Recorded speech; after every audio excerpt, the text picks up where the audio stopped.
So, greetings for everyone. Greetings again to you, Alex. So, Likewise. thanks. So let's start our conversation then. 100%. So today, ladies and gentlemen, we have the topic equality, the philosophy of equality. It's a topic that everyone likes to perhaps discuss it. It's a very vivid and lively discussion. But of course, like we always do in the beginning, we like to start with the definition of the question or the definition of the topic.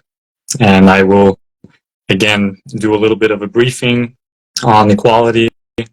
And of course, I will go over to you, Vladimir, on equality, and we'll discuss further questions. Okay. As usual. The definition of equality is, simply put, the state of being on even grounds in status, rights, or opportunities. It is often brought up in the context of social and political spheres. It is a topic that people discuss often in those spheres rather than in any other spheres. But also, oftentimes, there are a lot of confusions when we discuss equality that arise when we ask ourselves equality of what necessarily, the equality of value, what type of equality are we talking here? What is the value of this equality? Equality among whom?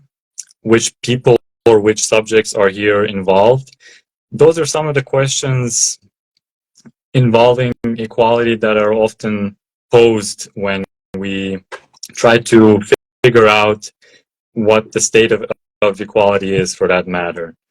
Now, if you want to retreat a little bit further back, of course, we have to mention the Greeks all the time because they are very influential philosophers, or were influential beings for that matter. It comes from the word isotes, or Latin equitas, which is the signification of correspondence between a group of different objects, people, processes, or circumstances that have the same qualities. So we are measuring the amount of quality between two certain objects, subjects, or other circumstances that arise in our lives. This was the kind of perception that the Greeks held. Now, of course, Aristotle, in his work, I believe it was Nicomachean Ethics, he simply posed that equality is nothing else other than the treatise like cases as like.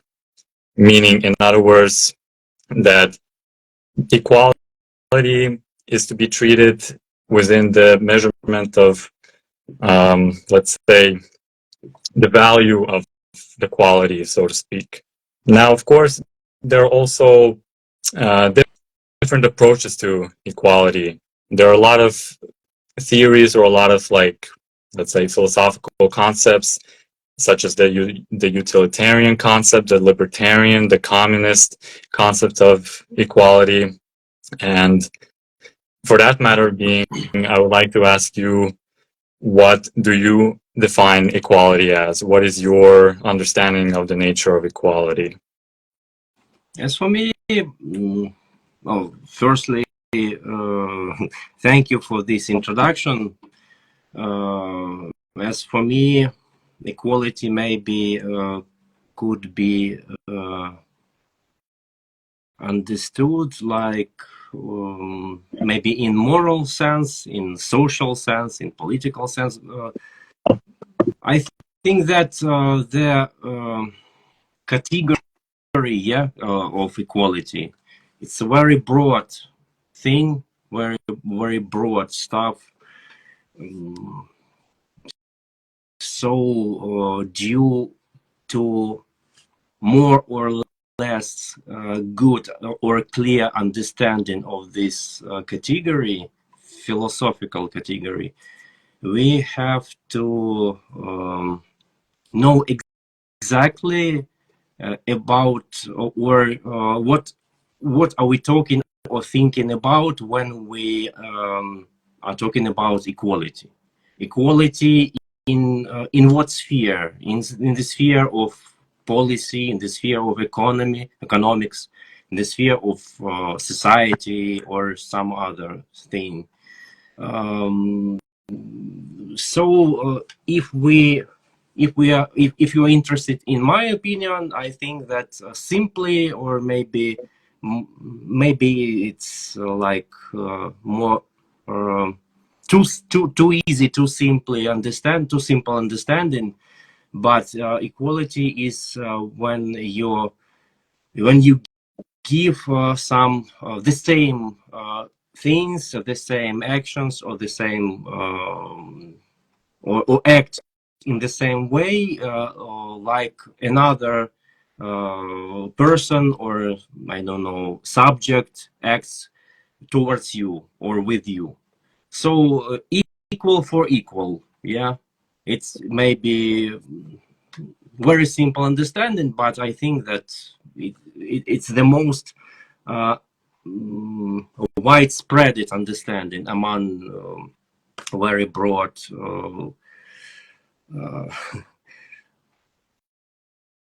groups of people, yeah. So equality maybe, yeah, it was and it is for now very popular ideal or idea, but nevertheless, despite of that, different people, different philosophers, political ideologists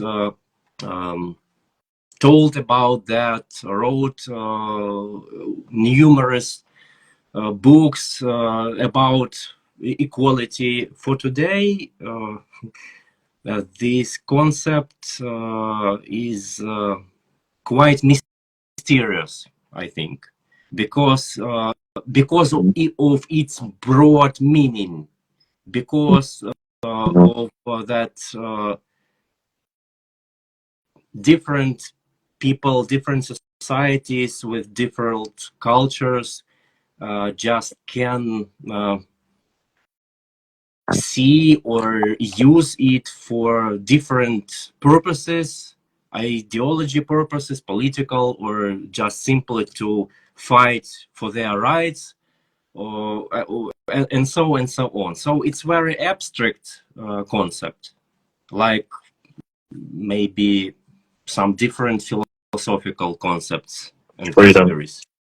Yes, people can become equal, or at least more equal, yeah, in one way, with the consequences or consequence that that they become unequal or more unequal in others. So if people have, for example, equal income, they will almost certainly differ in the amount of satisfaction maybe they find in their lives, yeah, and vice versa. So maybe maybe it's enough for now. What do you think about that? You know, it's interesting that a lot of people who talk about equality, they oftentimes assume or have a level of desire to achieve a certain level of equality, especially financially or politically, and rightfully so. But there's another question that I've always posed to myself, at least, or that's been asked a lot as well in the populace, which is rather if you would prefer to have equality of outcome or equal opportunities. And this is a question that becomes of a slippery slope, meaning, in other words, that if you have the model of having equal outcomes, which means that you have a maximum output, or you have a limited output, so to speak, meaning, in other words, that you do not have the capability to progress further, which means you finish at a certain level, which is essentially the equality of outcome. And this is, I can say, perhaps, I guess you can compare it to communist societies or any egalitarian societies where they pursue the desire of equality of outcome. But I'm not too sure if that is exactly a positive model to use for people, because I believe, yes, people desire equality, but equality to a certain extent. And people, let's not forget, are also egotistical, meaning they have their own desires and they wish to be, to some degree, perhaps better than others in certain spheres. There's a level of competition, there's a hierarchy, after all. So my question, or my thought, kind of turns into how far can we be equal, or how far can we desire equality?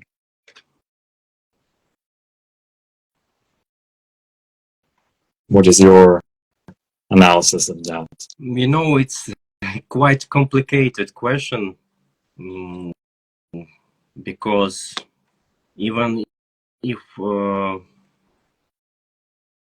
we remember, for example, the Constitution of the United States, for example, like as its writers state The founding father. that everyone, are created equal, yeah. But how to realize this idea on practice, maybe only through the best, not only, but the best way to realize this idea is only through the law and through the great law, through some statements of this law, through the constitutional rights. So I think that the due to, or if you want to find more or less good criteria of equality, or to find some solution for for the question how to realize the idea or ideal of equality, we maybe have to start from the law issue, and there we can see some criteria of this equality, starting from the definition, what is it, or maybe how this equality is understood in maybe in some state or some society, yeah. What just maybe starting whether they mentioned something about equality in their constitution or some laws, or even they didn't mention about that at all, yeah. Okay, so it's like step one, yeah. Let's find some mentioning of equality in the law of this state or society. Okay, let's imagine we found that they mentioned. Next step will be what's the definition of it, or maybe there are different definition or definitions that maybe add each other, or try to describe this concept in many broad concepts or broad theories about that. I don't know. We have to understand the definition, and then we will see what's the basis, or what whether there are some possibilities to how you say it, обеспечить, Secure, to no, maybe to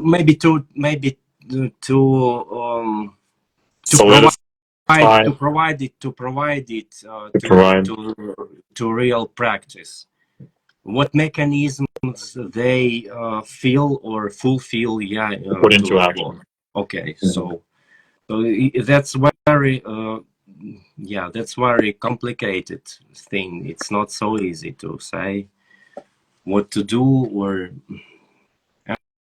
and by the way, the complexity of the concept is and its of the concepts of equality and its broadness creates a possibility to manipulate with it, because maybe very often there are some actors of political process that just speculates with such concepts like equality, freedom, and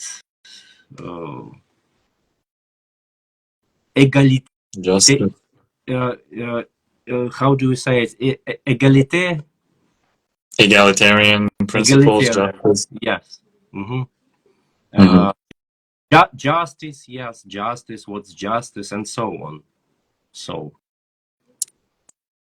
What is then the fine difference between fairness and equality? Is there at all even any particular differences, or is it just a different terminology that you can use for the same idea? They are not the same. Mm-hmm. We can see that even in different theories of ancient Greeks. As far as I remember, the first philosopher who wrote or told more or less good about equality was Aristotle.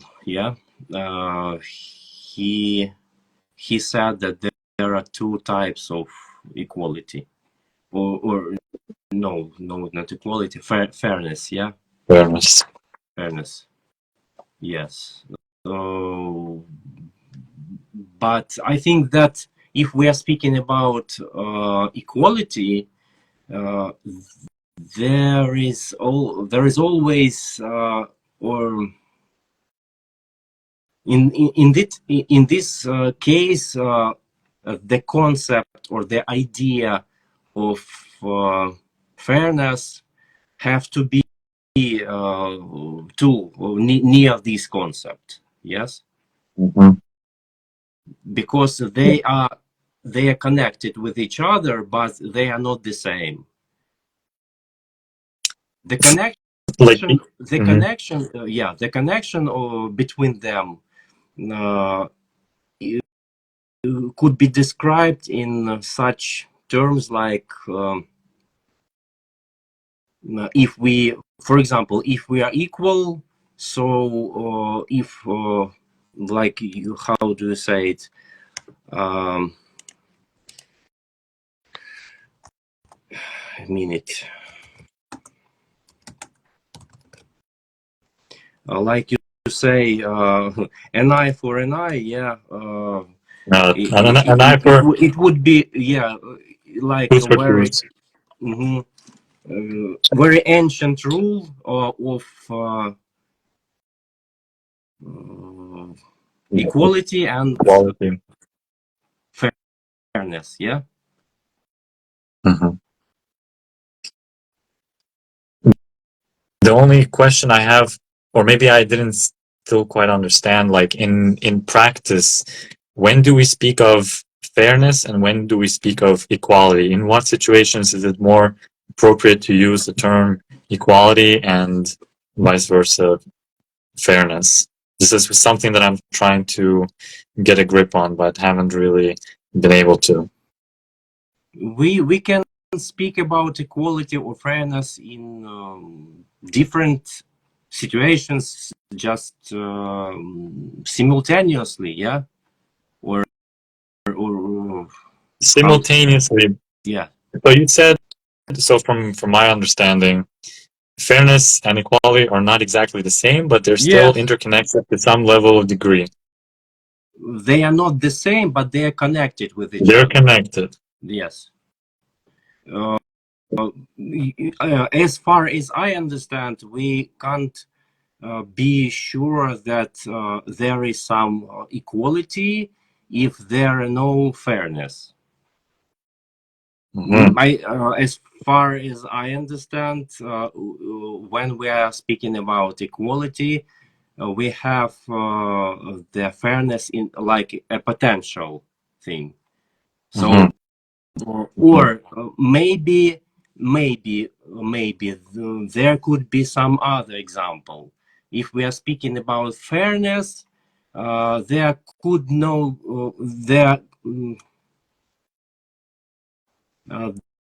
there could not be equality thing, because if we are not equal, I okay, let's try to remember some episodes of ancient life in ancient Greece. Yeah, the people that lived there were not just equal in modern understanding. Yeah, if you were a citizen of polis, you had all rights, or even if you were a citizen and if you were a man, yeah, so you have had you had rights. You were just you could do everything that that any law didn't restrict it yet for you to do. Yeah, so but there were another people that were not citizens, but there were people too, but they didn't have, or they didn't have such complex of rights. That's why they were not equal with those Greek citizens, yeah, with demos. So they were not equal, and it was fair for citizens to enslave some other people, yeah, to sell them and to do things that for nowadays are not adequate or are not accepted with modern society. Yes, democratic society. So we actually have a few questions okay. that were posed in the meantime. I believe it's a little bit appropriate to answer some of the questions that our viewers have posed. The first question is, why do you think equality has become so important in recent times, especially in the sphere of work, money, and family? Do you think people do not want to be defined in roles these days? I will answer the first question, if that's okay. Okay. So the question, why equality has become so important in recent times, I believe equality has always been a concern for many people across mankind and across history. It wasn't that it was unpopular earlier and suddenly became much more popular these days. Now, of course, you can argue that people have raised the question, especially in the times when, let's say, the 17th, 18th, 19th century, when countries, nations began to free themselves from monarchies and became more liberal and established a democratic society. Of course, the question of equality has then flourished, but that doesn't necessarily mean that it was unpopular prior to that. People have always discussed that. Now, the second question, especially in the sphere of work, money, and family, do you think people do not want to be defined? I'm not exactly sure what you are hinting at when you're talking about family, work, and money. I believe you're talking about the gender roles and equality, if that's what I understand correctly, meaning that men and women have different tasks and are or were perhaps treated unequally throughout history. Now, that's a very well, that's if I understand your question correctly, and I'll assume that. Now, when talking about gender roles and definitions, or having defined roles in our days or in general, it's a tricky, slippery slope again here, because oftentimes society was defined by Christian norms, and Christian norms are, let's say, patriarchal, meaning, in other words, that the man was, let's say, preferred or was prioritized above the woman in some ways. But that doesn't mean that the woman had absolutely no value whatsoever, but rather different values and different roles and tasks to complete. But I understand what you're trying to hint at, which is that women did not have a liberal, let's say, they weren't emancipated at that time, and they weren't able to perform or to pursue certain activities, unlike men who could vote, who could participate in certain activities, who could pursue other missions and goals, what women could not do. And therefore, over time, of course, with the whole nature of emancipation and liberalism, women eventually achieved this role, but of course not everywhere across the world. And to answer your question in a nutshell, having defined roles are to some degree important, but we also have to keep in mind not to cross the limits when we're talking within the confines of equality, or the principle of equality, which is that we should not necessarily neglect certain needs and wants of other people for the sake of having defined gender roles, or in general task roles, put it that way. So that is my answer to your first question. I don't know, Vladimir, do you want to answer the second question, or do you want me to continue? Yeah, please continue. Yeah. Okay, sure. The second question, do you agree with the philosopher Isaiah Berlin, who called the opposition between equality and freedom an intrinsic, irrevocable element in human life? You restrict freedom and have more equality. That's a good question. Let me think about it for a second. Freedom and an intrinsic, irrevocable element in human life. You restrict freedom and have more equality. I believe that if you restrict so much freedom, where, let's say, a society pursues equality to the maximum, or has the idea that, or has the preference for security and equality rather than wilderness and freedom, so to speak. If you're going to restrict freedom too much, you're also restricting individual liberty, essentially, and you're restricting also individual progress. Now, of course, you can also raise the question why, despite our efforts of equalizing certain qualities of our society, we still end up with having a hierarchy. And if you want to dig deeper, I can tell you that equality never fully succeeds, because we are not developed, or we're not, at least from my perception, from my understanding, we are not necessarily designed to be equal on every single level, dimension, and so on and so forth. Which means, in other words, that we automatically crave for hierarchies. We automatically develop hierarchies. We need a certain leader. We need a certain organization.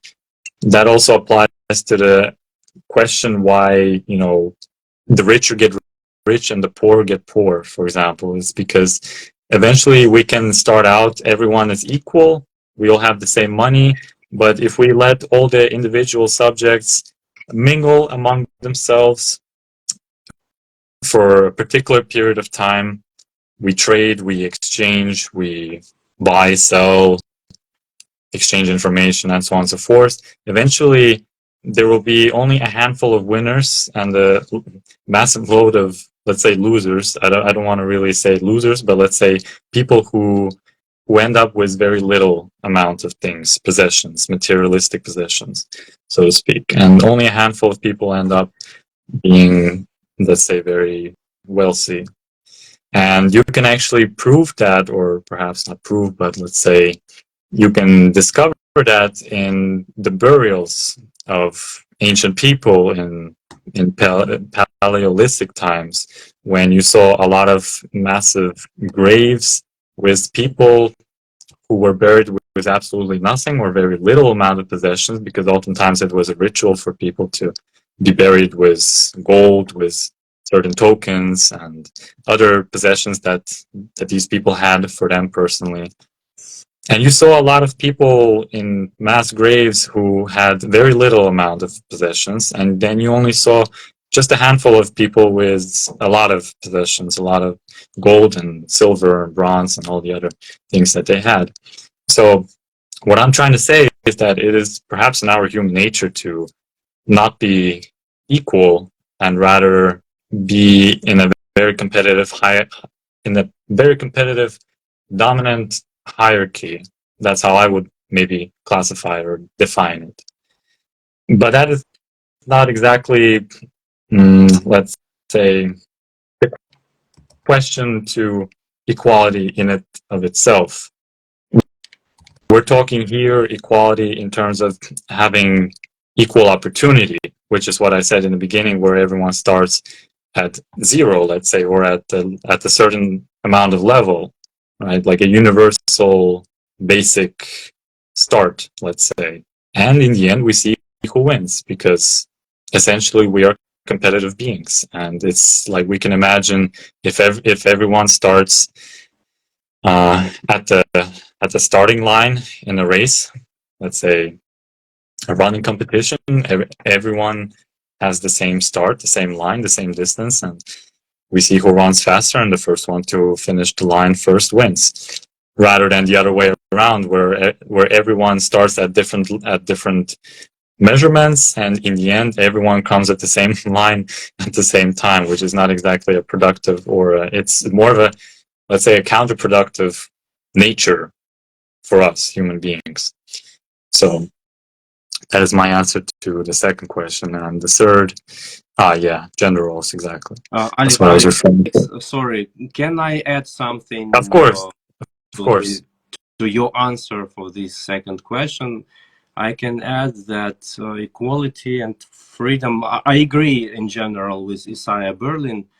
I respect this philosopher very much, and I think that equality and freedom are indeed in a dialectical relationship, because increasing equality very often will decrease freedom, like historical experience have already showed, and vice versa. However, this is not necessary, because sometimes in some cases maybe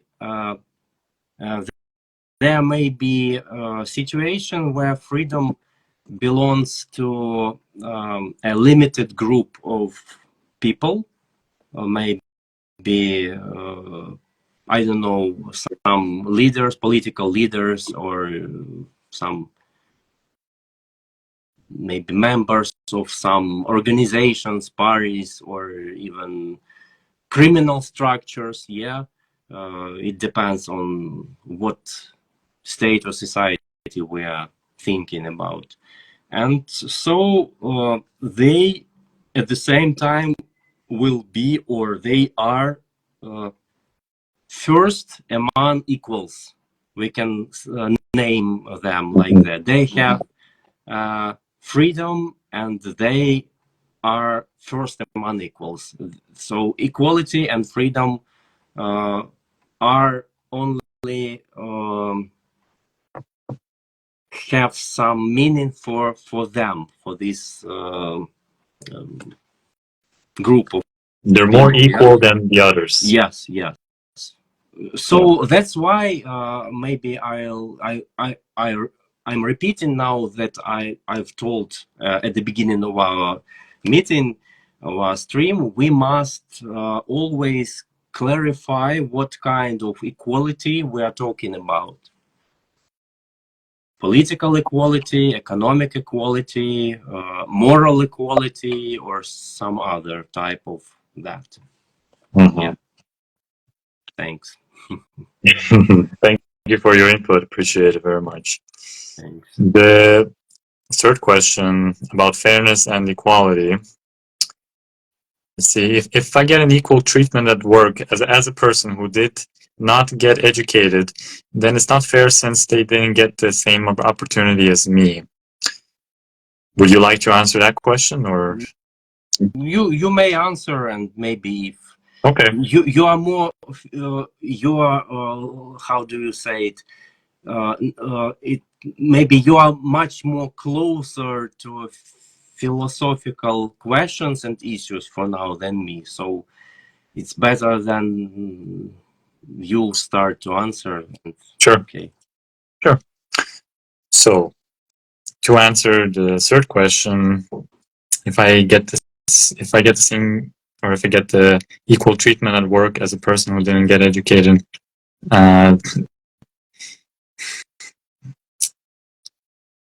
now this is the question of unequal outcome, let's say, because if we're assuming that you have a background in education at work and the other person does not have a particular or suitable education at work, it is not the same outcome.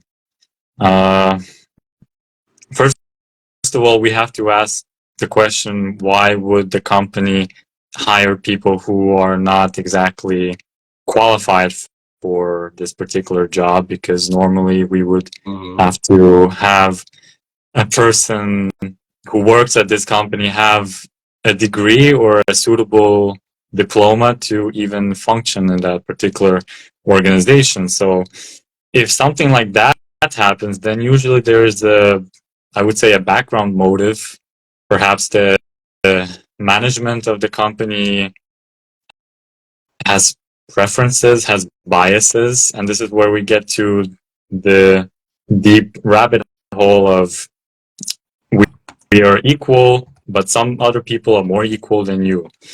And unfortunately, it is reality that no matter what you have or what you achieve, there will always be certain crooked, broken loopholes in our society, in our hierarchy, where certain people have networks, preferences, friendships, and they get an easier pathway for certain things, for certain institutions, jobs, opportunities. And as a lot of people say, life is unfair and life is also unequal in many ways. And I believe, for that matter, the best approach is not to dwell necessarily on the fact that another person got the job without an education and you did, and you had to fight for it, but rather simply accept the fact, or at least maybe I have a stoic approach to things in life. I believe that it's not necessarily healthy to dwell and to be upset too much about things that you cannot control in life.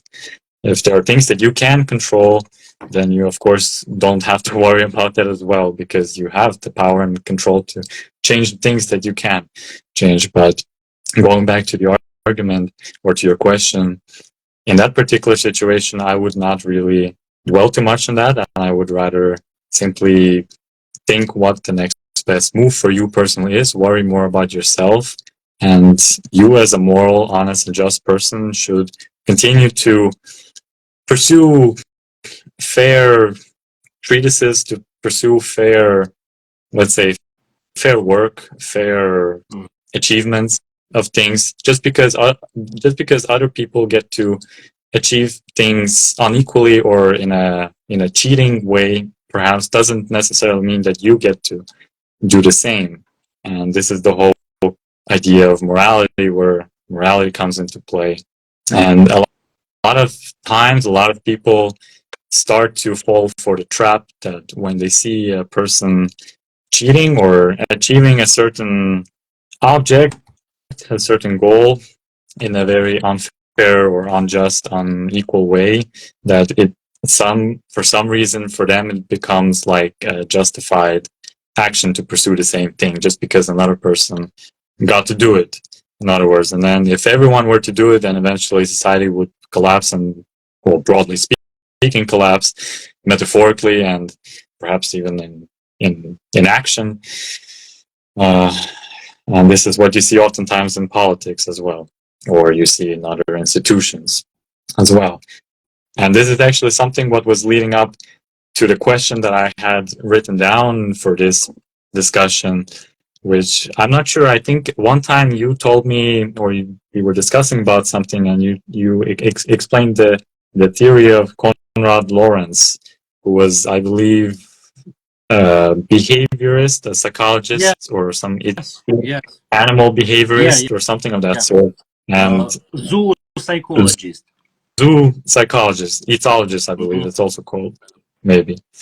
Yes, and I think you explained the experiment with the monkeys who were. You can correct me if I'm wrong on that, on explaining that, but I believe there were like a few monkeys in a room. So it was an experiment with the monkeys Yeah. in a room, and there was a ladder, and on top of that there was a banana, Hmm. Yeah. and whenever there was one monkey who went up to get a banana and got the banana and came down, he was abused, he was beaten up, he was basically taught a lesson not to get the banana because it's not fair for the other monkeys No, who no, don't have no, a, no. not exactly like that. When this monkey, one of the monkey, tried to go by the ladder and get the banana, uh, uh, the other monkeys was struck with electrical Ah, with they with were with electrocuted. electricity, with electrical shock. Yeah. So Mm-hmm. so that's why another monkeys didn't want that one or any one other monkey to go Mm-hmm. by the ladder and to touch that banana, because they didn't want to be struck by electricity, you know. Mm-hmm. So that's why it they maybe they changed one by one monkey for new members of this room, and Mm-hmm. maybe sometime after some time, yeah, no one or no monkey even tried to use a ladder to touch the banana, because they knew that it's dangerous, and no one can touch the banana. Why they didn't know? Because uh, um, when in the room where every new members, they didn't have an experience of to be struck by electricity, but they Mm-hmm. even in this case they didn't touch the banana, you know. It's some Mm-hmm. other example about that, Mm-hmm. about traditions and about some rules. Why are we following some rules even when we don't know exactly why we are doing so? Because it's a tradition. And this experiment uh, had the purpose to show the fundamental, or maybe the basic sum of why do we follow some traditions, from what, or what was the reason why we, or why some people many years or even centuries ago started some tradition, Mm-hmm. uh, because that times it was right, it was good, or it was like the only solution of some problem to do so. And today we are following some rules, some traditions, even and we even don't know why we're doing that. So Is it yeah, then collective? yeah, you're Yeah, right, Christusha, absolutely right about collective consciousness. exactly. Yes. For some reason, I'm not sure why, but I always had the idea or the notion that what I could derive from the monkey experiment was not necessarily the idea of why we follow traditions, but perhaps that is also well, I guess that is that is a significant derivation from the experiment that we can conclude. But I also had the idea that it is also to signalize that there is always a higher power, meaning like in a religious context, meaning in other words that you cannot become better than others, as in terms of like becoming godlike in the society. Meaning in other words that as soon as you start to desire too much power and too much control of a group of people, that you'll be smacked down, metaphorically speaking. And that is to kind of teach you a lesson that you should not go higher than yourself. In other words, that was perhaps my perception on, or what I could conclude from that. But I assume I have to be corrected here with the notion of that it is merely a, a traditional approach or a traditional principle of this experiment, for that matter. As for me, I think that rather it is about this experiment was about morality at all and the influence of the collective opinion, and that's all. Mm-hmm. Mm-hmm. Like if no one, if we have some rule or tradition that no one should touch this banana, then no one should touch this banana. If you are going to touch this banana, you will have problem because you or so sanctions, some sanctions. In the example, for example, or on example of these monkeys, they just beat that one monkey that tried to reach this banana, and so, and that monkey will have this lesson clear that in this room touching banana is severely restricted. Mm-hmm. Why? I don't know why, and no one knows why, because it's Because it's the some kind of rule. rule. Yeah, But this this then experiment also, is exactly about that. Mm-hmm. but this also is perhaps a lesson or to show the people, the society, that everyone to some degree has to be equal in order to prevent, let's say, prevent other people from becoming too far ahead of the others, which means, which in other terms, people don't like to witness others who go higher than themselves and try to attain a certain level of power, because people understand that everyone is capable of abuse, everyone's capable of violence, and they don't like to witness perhaps that transition or that experience or that transcendent experience of a person who is actually trying to attain that banana, let's say, in that context. And the moment he starts to go overboard, he starts to exaggerate his moral principles, then he gets electrocuted, in other words. And that is also perhaps why morality, the concept of morality came into play, in order to control to some degree people, to control our desires, to control our needs and wants, so that we don't go too berserk on power and control and other measurements that we could calculate that could dominate the collective society, in other words.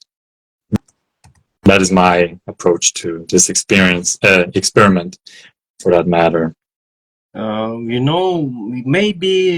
Maybe yes, but I think it can be only if people who, like you said, who don't like to see success, yeah, or some maybe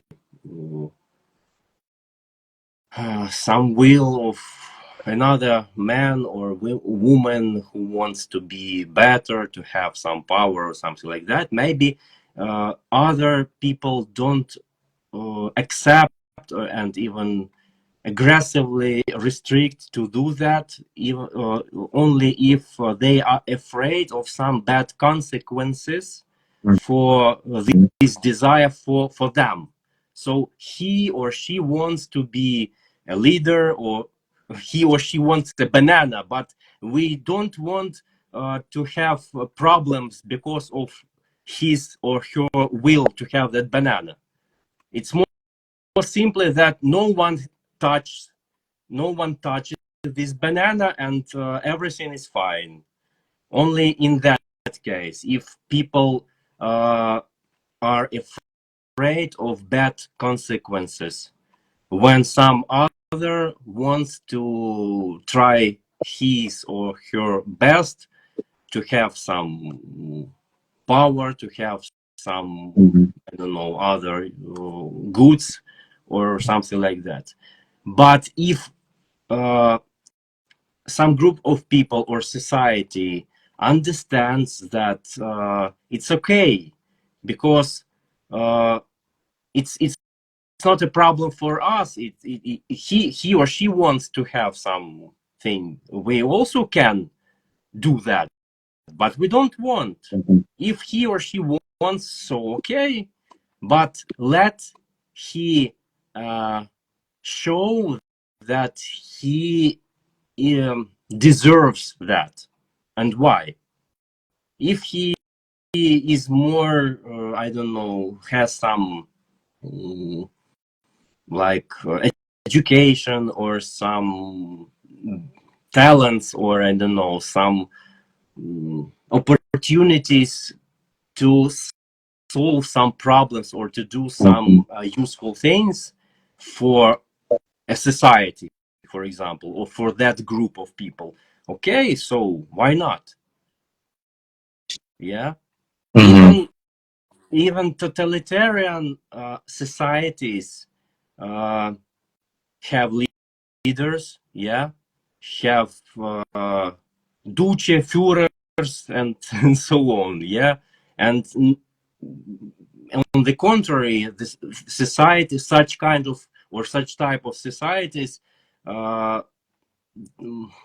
don't say a thing about that, because it's very dangerous to stop that people who wants to have the power, because in this case a very great numbers of people, members of that societies, totalitarian societies, yeah, they are afraid to speak, to act, and to show that they are not accept, or they don't want some other people who pretends to be leaders to have that power. The main principle of such type of societies is to be quiet and do everything the power or the leaders or the members of ruling party say you have to do or you must do. And that's all. What you described just before was basically capitalism in a nutshell, so to speak. You can kind of take this approach and compare it to a capitalist idea, a capitalist system, which is like, okay, everyone gets to build a business, build an enterprise. We all have different needs and wants. We have to study the market and see what people want. And it's okay that the other person succeeds as long as the rules are played accordingly, and that we, within confines, within the context of the policies of a capitalistic society, if we obey them, if we obey the rules and we play the game fairly, then absolutely there should be no envy and no jealousy for other people who succeed and for people who don't necessarily succeed at a rapid speed or at a certain volume, let's say at a certain mass of success. And this is also something that I've been wondering for quite some time, or I guess it's not a wonder, but it's more of a, let's say, to some degree, a rhetorical question, but also a serious question, which is why actually a portion or quite a large portion of people hate rich people, for example, rather than actually not caring as much and focusing on yourself and trying to figure a way how you can personally become successful and wealthy, and not focus too much on the fact that there are some people who are more equal than you, or that life is more unequal. Why is it that people get envious so quickly when someone becomes a little bit better or a little bit more successful? Is it corresponded, or is it correlated with laziness? Is it correlated with Maybe partly it's laziness. It's always much more easier to be jealous or to have envy than, or rather, to work hardly to find yourself in this life, to find some way to reach your aims, to your purposes, yeah, and to be happy. I don't know. So I think that it's not the problem or an issue of our today conversation, but so at the same? I think that Yeah. there always will be envy and laziness, and people always will be jealous about some other's success or some other state, Mhm. that some others have much more money or some other things that someone mm, don't have. Mhm.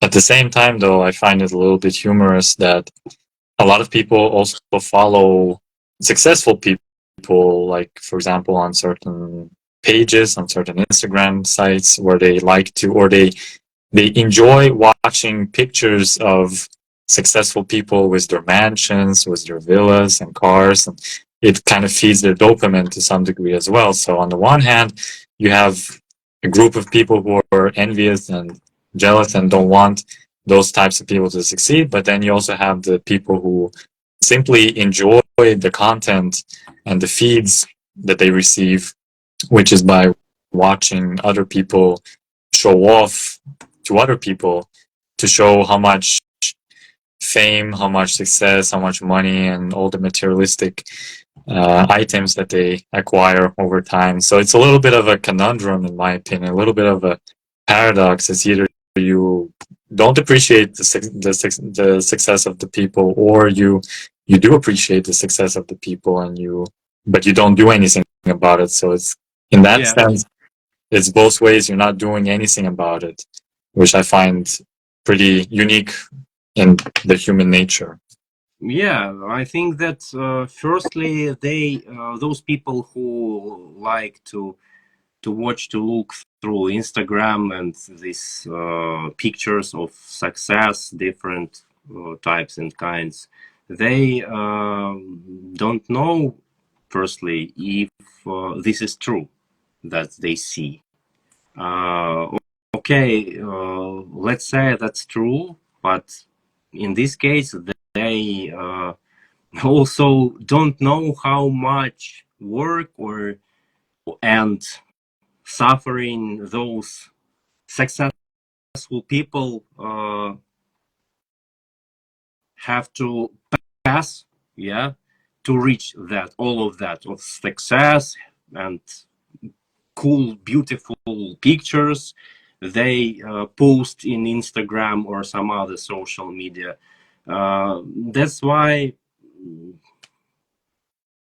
it's much more easier to feel envy than to to think and to work more harder to firstly to understand what is my type of happiness, success, what is my way in my life, what should I do in my life to be much more happy or successful, what is success for me, just for me, not for some person in on that picture in Instagram or Facebook, I don't know, for me. But even this question is very rare, yeah, that people can ask themselves. It's much more easy to feel envy that, yeah, they are cool, they are pretty, they are successful, they are rich, they have power, they have cars, they have houses, and so on. They have cool bodies, cool look, yeah, but I'm not. So, and that, but what should or what can I do? What do I want? And if I want the same things as that people want, so let's start to find an answers for the question how can I reach that? We actually have a question here. I wasn't paying attention Oh, for a while, yeah. Which is, do you agree or disagree that our society, Niccolo Machiavelli, who said that the end justifies the means. If a goal is morally important enough, any method of getting it is acceptable. Meaning, in other words, that if it's right to do everything possible to achieve that means or that particular goal. Sorry, I can start to. I can help you answer this question. Yes, please. Actually, that's quicker. Everything here depends on once again on what sphere or what sphere we are talking about. If we are talking about some partner relationship, human relationship, no, I'm not agree with Machiavelli in this sphere. If we are talking about politics, if we are talking about some, I don't know, military stuff, questions, yeah, or other same spheres, yes, it's quite effective. And Machiavelli told that morality and politics are not the same things. They have to be divided. Yeah, morality is on one hand, and politics on another hand, and they are not crossing with each other. Sometimes, yes, because politics is very powerful instrument to solve different problems. They that are always included in the sphere of morality and the same questions, issues, and so on. But at the same time, in general, yeah, morality and politics should be divided. That's my opinion. And maybe that, yes, in the case of if we are talking about politics and or the same spheres, I think that Machiavelli is right. it's not my will or my simply my point of view. I simply appeal to the historical experience, to the effectiveness of those rulers, people, politicians that used to use this principle that Machiavelli just stated. He didn't created this principle. He didn't create it. It's not his imagination that created this rule. He simply analyzed history of ancient world of his times, and he just noted and stated that. So if you want to be more effective leader, politician, like history learns us, you have to follow that rule that it was posted here in the question. So in terms of equality, I can do anything if my goal is great enough, so I can treat people unequally if I have an important goal in mind. I think that kind of retracts back to the notion that you mentioned just before, that if in the sphere of family and friends and loved ones, then the answer is certainly no, that you are not supposed to, or you're morally incorrect to pursue a goal where you unjustly treat your people and sacrifice the people that you truly care about for the sake of a goal. But if we're talking about a different sphere, if we're talking about a different topic, a different institution, or a different level, then yes, in some cases, it is perhaps a necessary means, a necessary tool to demonstrate your willingness or to pursue an act to complete that mission, no matter what you do, no matter the consequences. As long as you achieve that particular goal, you can lose a lot of things. You can sacrifice all the things, the people that you have, just for the sake of achieving your particular goal. But if we're talking about, again, the people that, or something that is personally close to you, then I wouldn't agree with Machiavelli as well. So for that matter, I really think that it is wisely, or let's say it is wise to implement that tactic or that method only in certain situations, put it that way. But oftentimes, also, I think it's not always possible, because life is a game. I would say, metaphorically speaking, life has rules, and life has a lot of, let's say, constraints. So I can just give you a basic example that even if we were to implement the Machiavellian method, let's call it, where we do everything possible to achieve that goal. If I were to play tennis, for example, as a sport, just a basic example, I no matter how much I would try to achieve my goal, which is winning, I still could not do certain things, such as hold the ball and put it on the other side of the court, or to abuse the umpire, or to throw the stick or the racket at another player, things like that. So even then, we can't fully implement or apply the Machiavellian method, and that probably also can be applied in real life as well, even in militaristic terms, perhaps, although that is again a debatable thing, because there are still rules to war, there are rules to military actions, but oftentimes they're not really, let's say, considered, or not always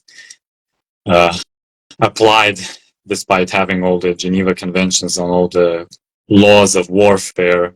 But still, the point, what I'm trying to say, is that even there, we don't, or we can't fully implement that Machiavellian method. That's what I have to say about that question. Yeah.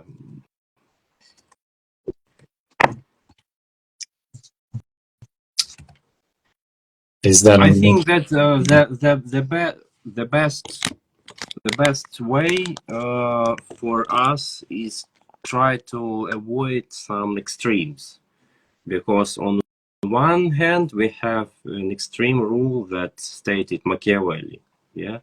On the other hand, we have another rule that Immanuel Kant stated in his categorical imperative, yeah.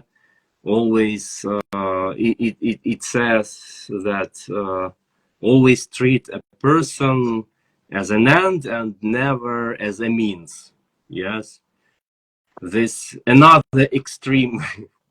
So, but we can't, we cannot live. No, we can live on extremes. Yeah, why not? But it will cause a lot of problem in our lives. We are losing our how you say it, our balance, for balance and equilibrium, and maybe flexibility. Yeah, flexibility. flexibility? Losing our flexibility. And as for me, like a psychologist, we are trying to mm, to make people more flexible, psychologically flexible, and the way much more flexible people are, so they then much more happier and maybe uh, healthier they psychologically, mentally healthier they are, because when you are flexible, you always remember about your choice, that you can choose in different situation what can you do, or what should you do, or what are the options you may choose from, to be more like Machiavelli said. And you see that this is the best way in some sphere to do that, but I'm not sure that this rule concerns interpersonal relationship. But you may try, but be ready for consequences. Now you use someone like an ant, tomorrow that someone will use you like an ant. Or like not like an ant, like a mean, yeah, Like a means to an end, like or yeah, like a yeah. Good. I think it's a good way, or a good way to end the discussion, to wrap it up quickly. Yeah. Make a brief conclusion. Of course, the viewers, if you have any questions in the meantime, you can always feel free to ask.